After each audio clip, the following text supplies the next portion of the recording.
हमारे चैनल को subscribe button दबाकर अभी सब्सक्राइब कर लें और सब्सक्राइब बटन दबाने के बाद बटन के बाजू में एक घंटी दिखेगी, उसे भी दबा देना नहीं तो हमारे इंपॉर्टेंट वीडियोस आपको नहीं दिखेंगे और ये एकदम फ्री है। स्वागत है आपका हमारे बोधी मोटिवेशनल स्टोरी में। बुद्धिमान व्यक्ति ये 7 बातें किसी को नहीं बताते। धीरे बोलो, कोई सुन ना ले। यह बात हम सबके कानों में पड़ी होगी और हमारे मुंह से भी निकली होगी, लेकिन सोचने की बात यह है कि ये वाक्य कब कब हमारे मुंह से निकलता है और कब कब हमारे कानों में पड़ता है, क्योंकि ऐसे कम ही गुप्त राज होते हैं जो हम दूसरों के कानों में पड़ने नहीं देना चाहते। अक्सर परिवार में अशांति का कारण हम स्वयं ही होते हैं। हम इस बात को देख पाए भले ना देख पाए, पर यह असल सत्य है, क्योंकि जाने अनजाने मूर्खतावश हम खुद ही अपनी वो बातें दूसरों को बता देते हैं जो हमें कभी नहीं बतानी चाहिए। और वही बातें जो जाने अनजाने हमने किसी दूसरे के सामने बता दी थी, वही हमारे दुख का कारण बन जाता है, वही हमारे झगड़े का कारण बन जाता है। और फिर बाद में हमें पछतावा होता है कि मुझे यह बात किसी को बतानी नहीं चाहिए थी, मेरी ही गलती हुई कि मैंने जाने अनजाने ये बात सभी को बता दी। इसीलिए आज की जो बौद्ध कहानी मैं आपको सुनाने वाला हूं, उसे सुनने के बाद आपको 7 ऐसी बातें पता चलेंगी जो आपको कभी किसी को नहीं बतानी। ये जो 7 बातें हैं जो आपको किसी को नहीं बतानी, क्यों नहीं बतानी, इसके पीछे का तर्क भी मैं आपको दूंगा।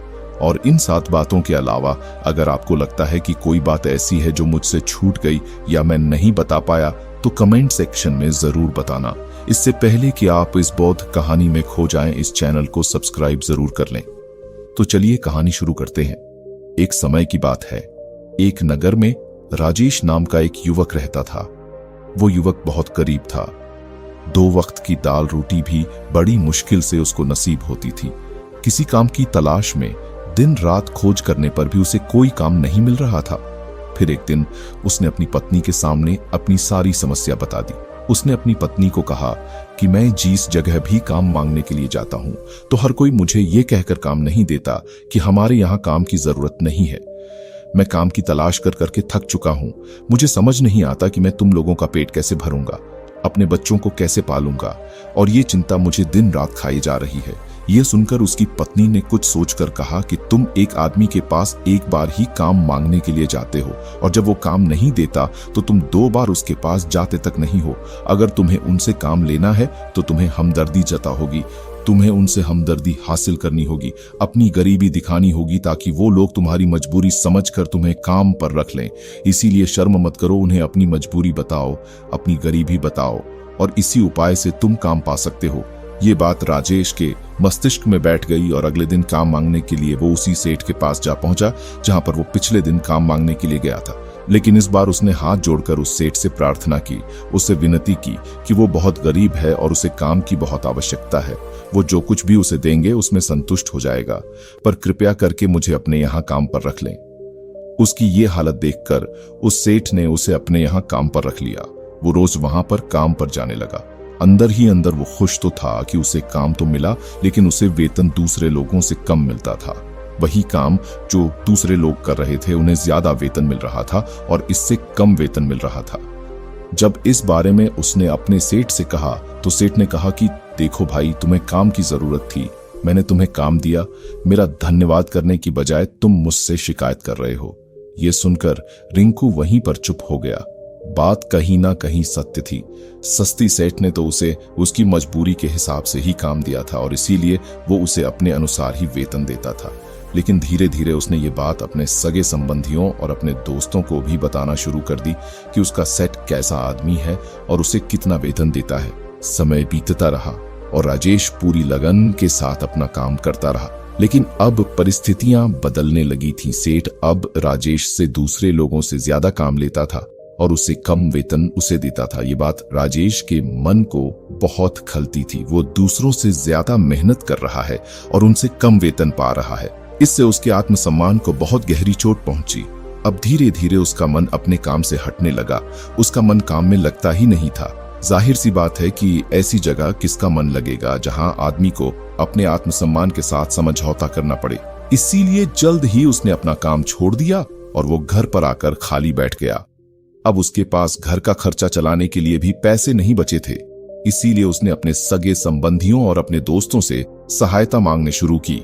लेकिन उसके दोस्त उसके सामने तो उसे दया का पात्र समझते थे, उसे दिलासा देते थे, लेकिन पीछे से उसका मजाक उड़ाते थे। वो कहते हैं कि कितना बेवकूफ है, सेठ ने इतना काम लिया और बेचारे को पैसे भी नहीं दिए। अरे हम इसको पैसे दे दे तो ये कल हमारा भी पैसा वापस कर पाएगा। इसकी ऐसी हालत है, काम तो इसके पास कुछ है नहीं, पैसा कहां से लाके देगा। और इसी वजह से राजेश की हालत दिन ब दिन खराब होती जा रही थी। अब वो दिन रात तनाव में रहने लगा था। वही दोस्त, वही सगे संबंधी जो उसके अपने होने का दिखावा कर देते, वो उसे दया का पात्र समझ रहे थे। उन्हें उसके ऊपर तरस आ रहा था। सब लोग आकर उसे जान तो बहुत देते थे, लेकिन कोई सहायता नहीं करता था। और अक्सर ऐसा ही होता है, ज्ञान देने वाले तो बहुत मिल जाते हैं, लेकिन मदद करने वाले, उंगली पकड़कर, हाथ पकड़कर आगे चलाने वाले कितने लोग मिलते हैं। एक दिन उसे पता चला कि पड़ोस के गांव में एक बौद्ध भिक्षु आया हुआ है जो बहुत ही ज्ञानी है। राजेश इतना तनाव में था कि उसे कोई रास्ता नजर ही नहीं आ रहा था। इसीलिए जाने या अनजाने वो उस बौद्ध भिक्षु के पास पहुंच जाता है। वहां पहुंचकर वो सीधे उनके पैरों में गिरकर रोने लग जाता है। वो रोते रोते उन्हें अपनी सारी परिस्थिति बताता है। उसे बताता है कि किस तरह उसके सेठ ने उसका फायदा उठाया और उसके सगे संबंधी उसके साथ कैसा व्यवहार रखते हैं। सारी बातें सुनकर बौद्ध भिक्षु ने उसे चुप कराते हुए कहा कि बेटा, ये सारी समस्याएं तुम्हारी बुद्धिहीनता, तुम्हारी मूर्खता के कारण उत्पन्न हुई है। अगर तुम्हारे अंदर विवेक होता तो इनमें से एक भी समस्या तुम्हारे मन को दुखी नहीं कर सकती थी, लेकिन तुमने अपने अविवेक के कारण, अपनी मूर्खता के कारण खुद ही अपने रास्ते में कांटे बिछा दिए। आज मैं तुम्हें 7 बातें बता रहा हूं जो भूल कर भी किसी को मत बताना, और इन बातों का अनुसरण करते हुए तुम बाहर से मिलने वाले दुखों को दूर कर ही सकते हो जो बेवजह दुनिया की वजह से तुम्हारे अंदर पनपते हैं। पहली बात जो किसी को नहीं बतानी चाहिए वो है अपनी मजबूरी। अपनी मजबूरी का दिखावा करके दूसरों का दया पात्र बनके उनकी सहायता लेने की गलती कभी मत करना। हो सकता है कि आज वो तुम्हारी मजबूरी देखकर तुम्हारी सहायता कर दें, लेकिन कल वो तुम्हारा फायदा उठाने से भी नहीं चूकेगा। और अगर फायदा भी नहीं उठाया तो दूसरों के सामने तुम्हारा मजाक बनाने में वो आदमी कभी नहीं चूकेगा। इसीलिए कभी भी अपनी मजबूरी का दिखावा मत करो। अगर घर में 2 रोटी है, सूखी रोटी है, तो वही खाकर सो जाओ, लेकिन दूसरों को इसके बारे में भनक तक नहीं लगनी चाहिए। जरा आप खुद सोचो, मजबूरी बताने का क्या मतलब होता है। एक इंसान का या तो वह दूसरों से सहानुभूति हासिल करना चाहता है या उनसे कोई आर्थिक मदद चाहता है। लेकिन अगर दोनों ही परिस्थितियां आप देखें तो दूसरा आदमी आपका फायदा उठाने से नहीं चूकेगा, और अगर वो फायदा नहीं भी उठाएगा तो अपनी नजर में तो वो आपको मूर्ख ही समझेगा, बेवकूफ समझेगा, और दूसरों के सामने आपका मजाक तो जरूर बनाएगा। इसीलिए अपनी मजबूरी के बारे में कभी किसी को मत बताना। दूसरी बात जो किसी को भी नहीं बतानी चाहिए वो है अपनी अतीत की गलतियां और भविष्य की रणनीतियां। जरा सोचो कि अगर हम अपने अतीत की गलतियां किसी दूसरे को बताते हैं तो उसका क्या प्रभाव होगा। वो गलतियां ठीक तो नहीं की जा सकती, जाहिर है, तो उन्हें बताने का क्या मतलब रह जाता है। आप अपने अंधेरे पक्ष को खुद दुनिया के सामने बता रहे हो, खुद अपनी गलतियां दूसरों के सामने बता रहे हो। इससे उस आदमी की नजर में आपका एक चरित्र गठित हो जाएगा और वो भविष्य में हमेशा आपको उसी नजरिए से देखेगा। इसीलिए किसी भी आदमी की नजर में अपना चरित्र गठित मत होने दो, और जरा सोचो कि आप व्यर्थ में ही अपने भविष्य की रणनीतियां दूसरों के सामने बता रहे हो। जो लोग आपके काम का हिस्सा ही नहीं है, उनके सामने अपनी भविष्य की रणनीतियां, अपनी डींगे हाँकने का क्या फायदा। वो लोग आपकी सहायता तो नहीं करेंगे, लेकिन आपकी भविष्य की रणनीति यों में बाधा जरूर बन सकते हैं। आप खुद अपने विवेक का इस्तेमाल कर और सोचिए कि आपके साथ भी ऐसा हुआ है कि आपने अपनी भविष्य की रणनीति किसी को बताई हो और वो कामयाब ही ना हुई हो। जरूर हुआ होगा, जरा गौर से सोचिए। तीसरी बात जो किसी को नहीं बतानी चाहिए वो है अपने घर की बातें। जो भी हमारे घर के अंदर आपस में बातचीत होती है, हमारे माँ बाप के साथ, हमारी पत्नी के साथ, हमारे बच्चों के साथ, वो बातें परिवार तक ही सीमित रहनी चाहिए। अगर आप इन बातों का दूसरों के सामने ढिंढोरा पीटते हो तो दूसरों को आपके घर में घुसने का एक मौका मिल जाता है और वह इसका फायदा उठाने से कभी नहीं चूकेंगे। वो आपके परिवार के सदस्यों को आपसे दूर लेकर जाने की कोशिश करेंगे। अक्सर ऐसा होता है, हम समाज में देखते हैं कि हम अपने घर के झगड़ों को कम करने के लिए उन झगड़ों को अपने पड़ोसियों और दूसरे सगे संबंधियों को बता देते हैं, लेकिन इससे आपको सहायता कभी नहीं मिली होगी, बल्कि आपके घर के लड़ाई झगड़े और ज्यादा बढ़ गए होंगे, और वो जाहिर है वो बढ़ेंगे। अगर आप अपने माँ बाप की बात दूसरों को बताएंगे तो आपके माँ बाप को बुरा लगेगा ही कि हमारा बेटा हमसे बताए बगैर दूसरों को ये बातें बता रहा है। इसीलिए अपने घर की बातें और अपने घर की लड़ाई झगड़े किसी के सामने मत बताना। चौथी बात जो मैं आपको बताने जा रहा हूं, जो किसी को नहीं बतानी चाहिए, वो सुनने पर बहुत अजीब लग सकती है, लेकिन उसका सत्य भी मैं आपको एक तर्क के माध्यम से दूंगा। मैं कहता हूं कि अपनी आमदनी किसी को मत बताना। अब अपनी आमदनी ना बताने के पीछे क्या मतलब हो सकता है? जरा सोचिए कि आप अपनी आमदनी अपने दोस्तों को बता देते हैं, तो जब आपके दोस्तों को जरूरत पड़ेगी तो वो सिर्फ आपको ही याद करेंगे, क्योंकि उनको पता है कि अगर आपकी आमदनी ज्यादा अच्छी है तो आप भी उनकी मदद कर सकते हैं, और इसीलिए ज्यादा लोग आपसे सहायता मांगेंगे।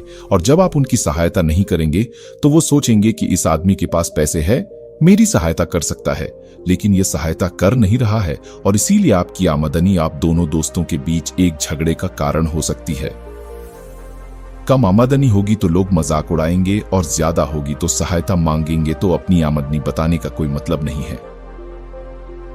पांचवी बात जो मैं आपको बताने वाला हूं, उसे आप गांठ बांध लेना और किसी को ये बात मत बताना। अपनी कमजोरियां और अपनी ताकत, अक्सर इंसान को पता नहीं होता है कि उसकी कमजोरी या उसकी ताकत क्या है, लेकिन अगर आपको अपनी कमजोरी और अपनी ताकत पता है तो पहली बात तो आप बहुत ही बुद्धिमान आदमी हैं, और दूसरी बात कि आपको ये बातें किसी से साझा नहीं करनी है, क्योंकि अगर आपकी कमजोरी या दूसरों को पता चल गई तो वो आपकी कमजोरियों का फायदा उठाएंगे, और अगर आपकी ताकत पता चल गई तो वही ताकत आपकी कमजोरी बन जाएगी, क्योंकि वो ताकत दूसरे आदमी को पता है और वो ताकत की कार्ड भी ढूंढ ही लेगा।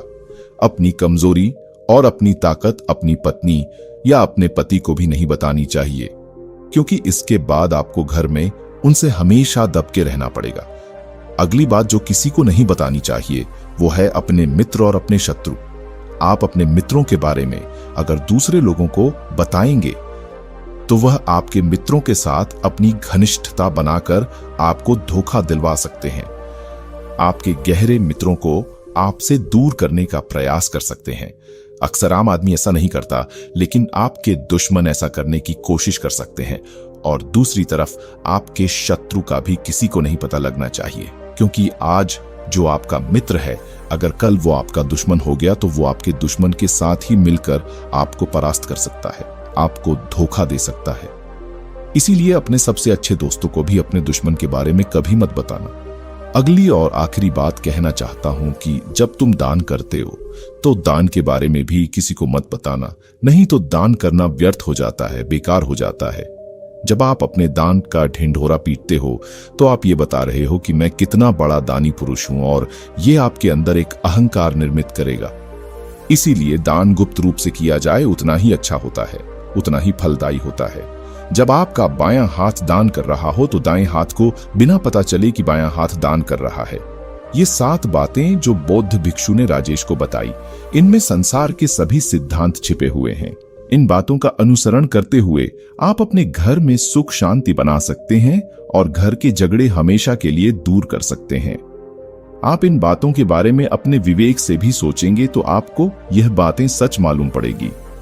हमारा कहानी सुनाने का मकसद यही है कि आपका विवेक जागृत हो। आप खुद उन बातों के बारे में सोचें जो हम आपको बता रहे हैं, और अगर हम गलत हैं तो आप कमेंट सेक्शन में वो बात जरूर बताएं जिस पर हम गलत हैं। और इनके अलावा भी अगर आप कुछ जानते हैं तो उन बातों को भी कमेंट सेक्शन में जरूर डालें। तो दोस्तों, कैसी लगी आपको ये कहानी? कमेंट सेक्शन में जरूर बताना। तो मिलते हैं अगली कहानी में, तब तक के लिए अपना ख्याल रखें। धन्यवाद।